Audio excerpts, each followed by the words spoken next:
It's English, Standard 11, Chapter number 2. We are not afraid to die if we can all be together. Written by Gordon Cook and Alan East. It's session 1, second chapter. In today's session, first of all, we will learn about the author. Then after, summary of the chapter. And finally, it will be question and answer based on today's discussion. So let us get information about the author of the second chapter of English Standard 11 from Hornbill.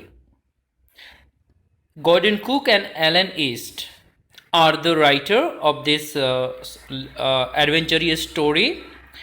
Gordon Cook, he was born on 3rd December 1978 in Toronto, which is in Canada. He is a two-time Canadian Olympic sailor. He sails for the Royal Canadian Yacht Clubs. Sailing is his passion, hobby, and he is connected with this adventurous act. He is the son of Stephen Cook and Linda Cook. They are the parents. He had a great interest in writing stories too. Cook is a graduate of the engineering physics program at Queen's University. He was a member of the university's sailing team. So that's information about Cook. He is a descendant of Captain James Cook, who is famous for his voyage around the earth. James cook जो कि अपने selling के लिए जाने जाते हैं, travelling के लिए जाने जाते हैं through the water. And Gordon Cook is known as his descendant, his follower. After 200 years, Gordon Cook duplicated the journey with his family in July 1976. 200 साल बाद गोल्डन कुक अपनी फैमिली के साथ वही रूट से वही जर्नी पर निकल रहा है जिस पर 200 साल पहले जेम्स कुक निकला था, उसने जो जर्नी की थी. Here is the narration of thrilling and adventurous journey by the narrator. यहाँ पे नैरेटर इस जर्नी का एक थ्रिलिंग और एक्साइटिंग वे से नरेशन कर रहे हैं. The other writer Alan was born on June 23, 1969. He was admitted to the role of solicitor in 2003 and has gained extensive experience as a litigator, manager, and legal trainer. So that's information about the writers. Now summary of this adventurous and thrilling story. The story, we are not afraid to die if we can all be together. It's a story of extreme courage and skill exhibited by Gordon Cook, his family, and crewmen in a war with water and waves for survival. ये story करेज adventure से भरी हुई है और ये adventure golden cook अपने family के साथ दिखा रहा है इस जर्नी में, जिसके साथ और 2 असिस्टेंट है, क्रूमैन है. और ये जर्नी में गोल्डन कुक काफ़ी डेयरिंग एडवेंचरियस स्किल्स यहाँ पे वो एग्जिबिट कर रहा है. In July 1976, the narrator, his wife Mary, son Jonathan, and daughter Susan set sail from Plymouth. 1976 जुलाई में नैरेटर उसकी वाइफ मैरी के साथ और उसके साथ है उसका लड़का Jonathan and daughter Susan. Set cell का मतलब होता है स्टार्ट अ जर्नी. वो एक जर्नी स्टार्ट करते हैं प्लाईमाउथ, जो कि इंग्लैंड में आया हुआ है. यहाँ पे आप मैप देख सकते हैं. यहाँ प्लाईमाउथ यहाँ पे इंडिकेट किया गया है. You can see it is Britain, United Kingdom, उसका प्लाईमाउथ है. यहाँ से जर्नी स्टार्ट करते हैं Gordon Cook. To duplicate the round the world voyage, voyage का मतलब होता है journey, which is on water way और through the space, it is called a voyage, made 200 years earlier by Captain James Cook. और ये journey है वो पहले 200 साल पहले जेम्स कुक ये इसी रूट से उसने राउंड द वर्ल्ड ये वॉयज कंप्लीट किया था। और आज 1976 के जुलाई मंथ में नैरेटर उसकी वाइफ के साथ, फैमिली के साथ उसी जर्नी को डुप्लीकेट का मतलब होता है कॉपी कर रहे हैं, फॉलो कर रहे हैं। Next, they took the voyage in their professionally build ship. ये जर्नी के लिए एक काफ़ी स्किलफुली प्रिपेयर किया गया, प्रोफेशनल स्किल यूज़ करके शिप बनाया गया है, जिसका नाम है वेव वॉकर। वेव वॉकर जिसमें वो ट्रैवलिंग करने वाले हैं और इसको काफ़ी प्रोफेशनली बनाया गया है।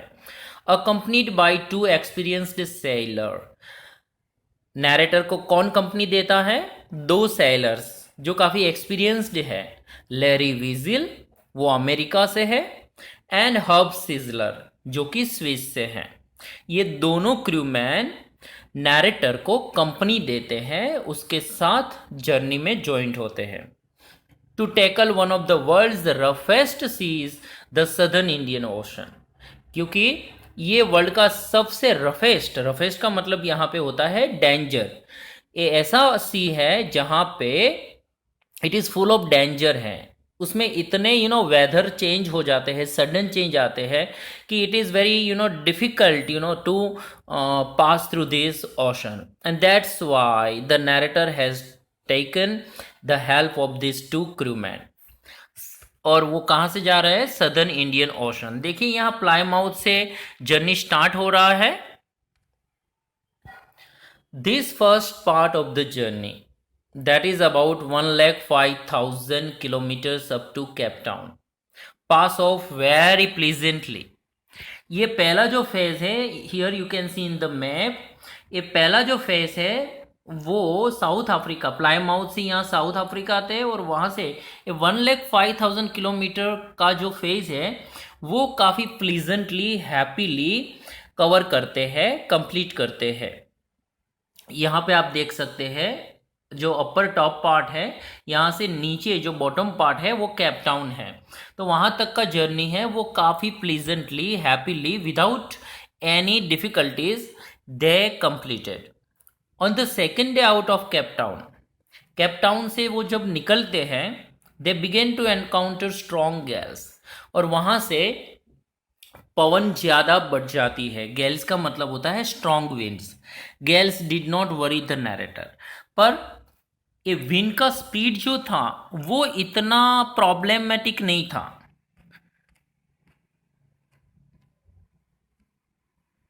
But the size of the waves was alarming, up to 15 metres as high as the main mast. पर जो वेव्स का साइज था वो काफ़ी डेंजरस था comparing with the wind speed. Wind speeds की कंपेरिजन में वेव्स की जो हाइट थी, वेव्स इतने उछल रहे थे, करीबन 15 मीटर तक हाई उछल रहे थे। मानी उसका जो मेन मास्ट होता है, बोट होता है, शिप, उसका मास्ट मेन होता है, वहाँ तक ये वेव्स उछल रहे थे। On 25th December the writer ship was in the southern Indian ocean. 25 दिसंबर तक राइटर का शिप कहाँ था? सदर्न इंडियन ओशन में था। 3,500 kilometres to the east of Cape Town. Cape Town से करीबन 3,500 किलोमीटर्स इन लोगों ने कवर कर लिया था और अभी वो सदर्न इंडियन ओशन में थे। 25 दिसंबर, बच्चों यहाँ पे डेट काफ़ी इम्पोर्टेंट है। The family celebrated their new year on board the ship, और ये 25 दिसंबर मानी क्रिसमस का सेलिब्रेशन यहाँ पर ही इन लोगों ने बोट में ही किया गया, और वो सेलिब्रेशन अच्छे से हुआ, इतना कुछ डिफ़िकल्टीज अभी उसके सामने नहीं था। At dawn on January 2 the waves were gigantic. अब वेदर धीरे धीरे बिगड़ रहा है। January 2 है, वेव्स जाइजेंटिक का मतलब होता है वेरी ह्यूज, वेव्स अब काफ़ी उछल रहे हैं, बड़े हो रहे हैं। Unfriendly weather and gigantic waves compared the sailor to slow their speed, drop storm jib and take other precautions. अब ये वेव्स इतने बड़े हो रहे हैं, इतने उछल रहे हैं, उससे सेलर को, नैरेटर को क्या करना पड़ता है, सेलर को, कि स्पीड जो है अपने बोट वेव वॉकर की वो कम करनी पड़ती है, और उसका जो स्टॉर्म जीप होता है वो जीप भी नीचे उतार देना पड़ता है ताकि उसमें पवन, विंड उस पर ना इफेक्ट करे, एंड दूसरे प्रिकॉशंस उसको लेने पड़ते हैं। The danger was so obvious that the sellers completed life raft drill, attached life line and life jacket.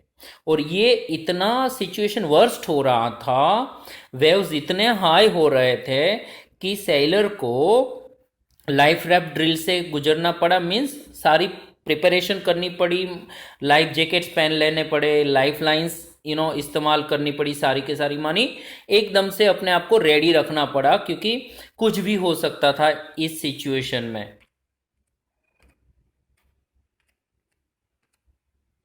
Suddenly, at 6 p.m., a tremendous explosion shook the wave walker and the author was thrown overboard. करीबन शाम को 6 बजे एक बड़ा सा explosion होता है, मानी एक इतना उछाल आता है वेव्स में कि वो एकदम से एक्सप्लोड हो जाता है, स्ट्राइक कर देता है वेव वॉकर पर, एंड ऑथर वहाँ से उसको एकदम से कास्ट थ्रो अवे कर देता है, ये force of the waves, and the ship was about to capsize. और उसके कारण ये जो शिप है करीबन मानो कि कैप्साइज हो रहा था, ओवरटर्न हो गया था। When another gigantic wave hit the tossing it upright once again, दूसरा एक इतना बड़ा सा वेव आया, उसने फिर से इसको पूरा का पूरा ये शिप उछाल के रख दिया, और इतना वर्स्ट सिचुएशन और वेदर हो गया था। The author was thrown back on to the deck, author को बाहर ऐसे उछाल के फेंक दिया गया, वो वहाँ से वापस अंदर आ गए। His head and ribs smashing against the walls, उसका सिर है वो पूरा का पूरा जो शिप होते हैं उसके वॉल्स होते हैं, स्टारबोर्ड्स होते हैं, उसके साथ स्मैश हो जाता है। In spite of his injuries the narrator took charge of the situation, इतना इंजरीज के बावजूद भी नैरेटर इस पूरी सिचुएशन को थोड़ा संभाल लेते हैं और कहीं ना कहीं इसको बेटर बनाने में अपनी एफर्ट लगाते हैं। Somehow he found the wheel, और कैसे भी करके वो जो स्टेयरिंग है शिप का वो पकड़ लेते हैं। Lined up the stem for the next wave and hung on till Mary appeared and took charge of the wheel, और वो शिप को कहीं ना कहीं वेव्स की एक डायरेक्शन के साथ एक प्रॉपर डायरेक्शन देके उसे संभाल लेते हैं जब तक मैरी नहीं आती है, और तब मैरी आती है और मैरी उसकी वाइफ है, वो आके व्हील संभाल लेती है, और नैरेटर दूसरे जो डैमेजेस हुए हैं शिप में और आगे की कैसे इसमें से निकला जाए उस पर वो काम करना शुरू कर देते हैं, और मैरी स्टीयरिंग के ऊपर बनी रहती है, व्हील के ऊपर। Larry and Herb started pumping out water like madman, दोनों क्रू मैन जो थे लैरी एंड हर्ब, वो दोनों वाटर पंप आउट कर रहे थे क्योंकि पानी इतना अंदर आ गया था शिप में कि अब वो शिप डुबा देगा, इसीलिए वो पंप आउट कर रहे हैं, पानी को पंपिंग करके बाहर निकल रहे ये दोनों के दोनों crew man. The whole starboard side bulged inward, देखिए ये आउटर जो वॉल है शिप की वो स्टारबोर्ड साइड है, वो बल्ज्ड इनवर्ड का मतलब होता है कि पानी की इतनी स्ट्राइक लगी है उसके ऊपर, इतना स्मैशिंग हुआ है कि वो पूरा बोर्ड अंदर की ओर चला गया है। The narrator manage to cover canvas across the gaps to prevent water from entering the ship, narrator कैसे भी करके जहाँ जहाँ ब्रेकेज हुआ है, जहाँ जहाँ होल्स गैप्स बन गए हैं, वहाँ पे एक कैनवास मानी एक थिक सा कपड़ा जो वाटरप्रूफ होता है वो स्प्रेड करके कहीं ना कहीं उसको कवर करने की कोशिश करते हैं ताकि पानी अंदर ना आए। देन केम मोर प्रॉब्लम्स, आगे इससे भी ज़्यादा प्रॉब्लम्स क्रिएट होते हैं। Their hand pump stop working and electric pumps short circuited. Pumps जिससे वो पानी बाहर निकाल रहे थे वो चौकअप हो गए गार्बेजिस के कारण, और इलेक्ट्रिक पम्प्स थे वो शॉर्ट सर्किट हो गए।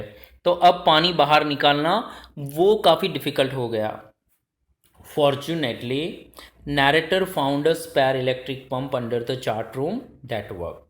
और इस माहौल में, इस हालात में एक इलेक्ट्रिक पंप जो स्पेयर में पड़ा हुआ था चार्ट रूम में, वो यहाँ पे काम आ जाता है और वो काम करता भी है, मानी पानी बाहर निकाल देता है।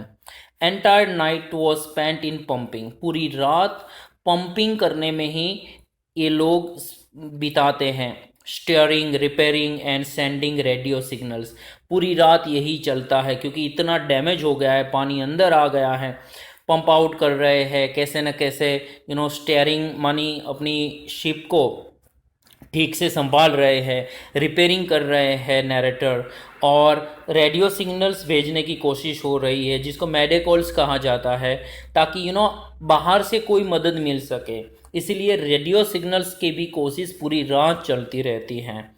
Narrator checked charts and calculated that Ile Amsterdam, a French scientific base was their only hope. नैरेटर ने इस सिचुएशन में, इस माहौल में अब क्या किया जा सकता है वो थोड़ा स्टडी किया, चार्ट्स देखे, उस पूरा विंड स्पीड और सब कैलकुलेशन किया।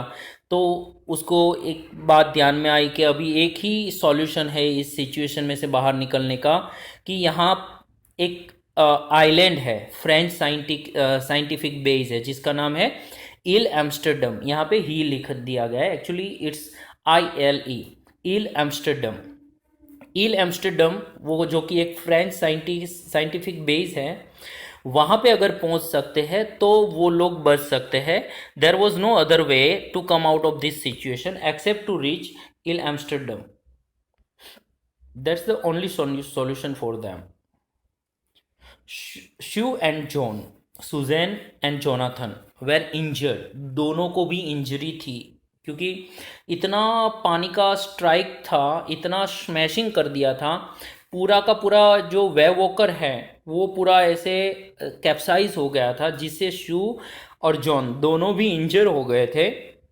But they said that they were not afraid to die if they could all be together. पर वो दोनों कहते हैं अगर हम सब साथ हैं तो हमें मरने से डर नहीं लगता है। Sue's head was swollen and she had a deep injury. Suzanne का सिर जो था वो सूज गया था, स्वॉलन, और एक काफ़ी डीप सा घाव भी उसमें उसके सिर में हो गया था, मानी इंजरी काफ़ी ज़्यादा थी। Narrator became more determined seeing his children's courage. बच्चों की करेज, बच्चों ने इस हालात में जो सपोर्ट दिखाया है, जो एक यूनिटी दिखाई है, वो देखकर नैरेटर काफ़ी डिटरमाइंड है कि भी कैसे भी करके मुझे मेरी फैमिली को बचाना ही बचाना है। Finally they reached Ile Amsterdam, और फाइनली ये लोग इल एम्स्टर्डम पहुंच जाते हैं। अ वॉल्केनिक आइलैंड, जो कि एक वॉल्केनिक आइलैंड है जो वॉल्केनोस से क्रिएट हुआ है। Where they were welcome by 28 inhabitants.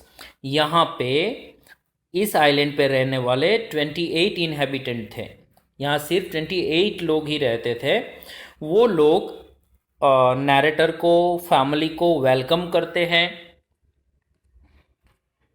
Thus, the collective strength and never failing optimism of the sailors made it possible for them to come out of the jaws of death.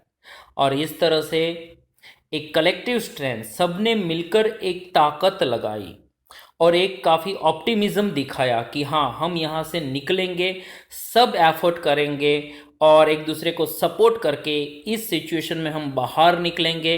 तो ये जो collective effort था और ये optimism था, और उसके कारण ये लोग जोज ऑफ डेथ, मौत का जो मुख है, मौत के मुंह से बाहर निकल आए। तो उसके लिए सब लोगों का एक collective effort, strength and optimism जो बच्चों ने, फैमिली ने, सब ने दिखाया, उसके कारण वो इस डिफ़िकल्ट सिचुएशन को सॉल्व कर सकें. Though Jonathan and Susan did not do anything to save Wave Walker, but their courage, forbearance, faith, and optimism gave an extra strength and persistence to the narrator and his team. Jonathan Suzanne, वैसे तो उसने कुछ नहीं किया यहाँ पे, पर जो करेज, एक टॉलरेंस दिखाया है, जो फेथ पेरेंट्स में, नैरेटर में उसने दिखाई है, एक ऑप्टिमिज्म, पॉजिटिविटी जो उसने दिखाई है, उससे नैरेटर को और पूरी टीम को एक स्ट्रेंथ मिली, और जिससे कि वो एफर्ट लगा सके continuously. The bravery of the strong will children is not worthy in the story. और इस कहानी में ये बच्चों की जो विल थी, स्ट्रॉन्ग विल थी, वो और उसकी जो ब्रेवरी है, वो हमें नोटिस करना चाहिए. वो काफ़ी नोटिसेबल है इस स्टोरी में. So this was the summary of this story. Now question answer based on this story. When and with whom did the narrator begin his voyage? Narrator ने ये जर्नी किसके साथ और कब शुरू की? So narrator began his sea voyage in July 1976. 1976 के जुलाई month में स्टार्ट किया गया था ये voyage. He had his wife Mary, narrator के साथ उसकी wife Mary, 6-year-old son Jonathan, Jonathan उसका लड़का जो कि 6 साल का था, and 7-year-old daughter Suzanne with him, और 7 साल की उसकी लड़की जिसका नाम सुजैन है, वो उसके साथ थे. They set sail from Plymouth England. England के प्लाईमाउथ से जर्नी शुरू की गई थी. What did the narrator plan to do? What preparations did he make for it? Narrator ने क्या प्लान किया और इसको लेकर क्या प्रिपरेशन की? The narrator planned to go on a round the world sea voyage on the same pattern as Captain James Cook had done 200 years earlier. Round the world, world का एक राउंड लगाने का एक सी वॉयज, सी journey का plan किया, और ये journey उसी पैटर्न से होनी थी जो 200 साल पहले जेम्स कुक ने ये जर्नी की थी. वही रूट से उसको डुप्लीकेट करना था. For the past 16 years he and his wife had spent all their leisure time developing and improving their skills with work related to travel on the sea. और पिछले 16 साल से नैरेटर ने और उसकी वाइफ ने अपने स्किल्स को डेवलप करने में, कि जर्नी में, वॉयज में क्या स्किल होने चाहिए, उस डेवलपमेंट में, अपने स्किल्स को डेवलप करने में ही पूरा वक्त दिया था. So this was the preparation they had done. That's it for this